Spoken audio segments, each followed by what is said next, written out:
Mr. President, we're coming up on the one-month anniversary of Senate passage of the One Big Beautiful Bill, and there's a lot to celebrate. Sorely needed funding to restore our military readiness and ensure that our men and women in uniform are fully equipped to defend our country. Funding to continue the work of securing the border and ending the illegal immigration crisis that President Biden created. $1.5 trillion in bird-compliant savings to trim waste, fraud, and abuse and put our government on a more secure financial footing going forward. Measures to unleash American energy production to ensure a stable, reliable, and affordable energy supply for the American people. Support for local law enforcement. All this and a whole lot more. And I could talk about each of these things for a good long while, Mr. President, but the biggest reason for the One Big Beautiful Bill, of course, was about making life better for hardworking Americans. And that's what I want to talk about today. Mr. President, without congressional action, Americans were facing a massive $4 trillion tax hike next year. For a typical family in my state of South Dakota, that would have looked like a $2,500 tax increase.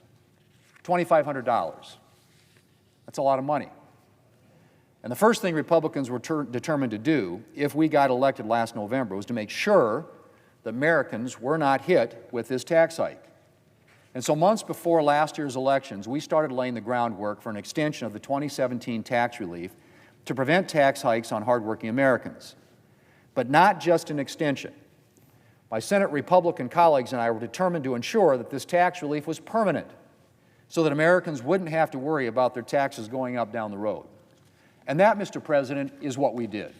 The One Big Beautiful Bill makes the 2017 tax relief permanent, and it prevents a massive $4 trillion tax hike on the American people. But we didn't stop there. We didn't just make the 2017 tax relief permanent. We added to it with new measures to provide relief for hardworking Americans. We increased the child tax credit to $2,200 and indexed it to inflation so its value would never go down. We increased the standard deduction, exempting additional money from Americans' taxable income. And we added a new $6,000 bonus deduction for seniors, allowing Americans on Social Security to keep more of their money. And that's still not all, Mr. President. We eliminated taxes on tips for millions of tip workers, Uber and Lyft drivers, hairstylists and delivery drivers, servers at restaurants. We eliminated taxes on overtime pay for millions of hourly workers. That includes individuals like nurses and police officers, firefighters and paramedics, people who put in extra time away from their families to keep Americans safe. And Mr. President, the list goes on.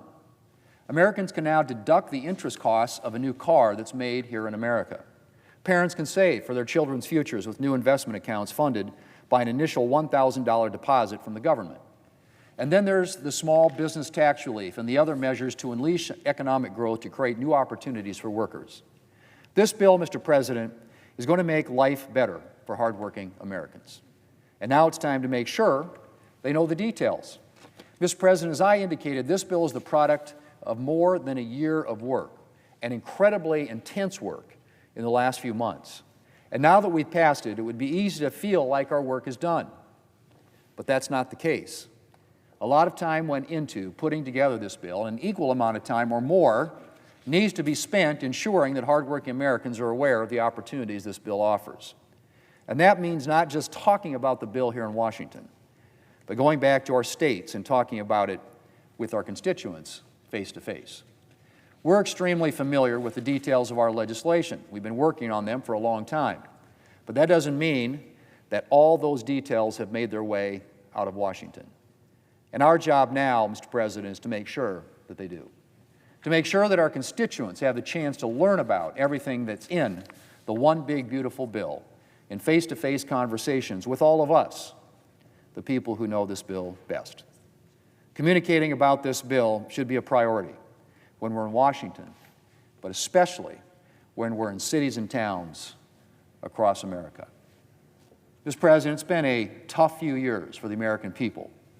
Let's make sure they know that a brighter future is on the way.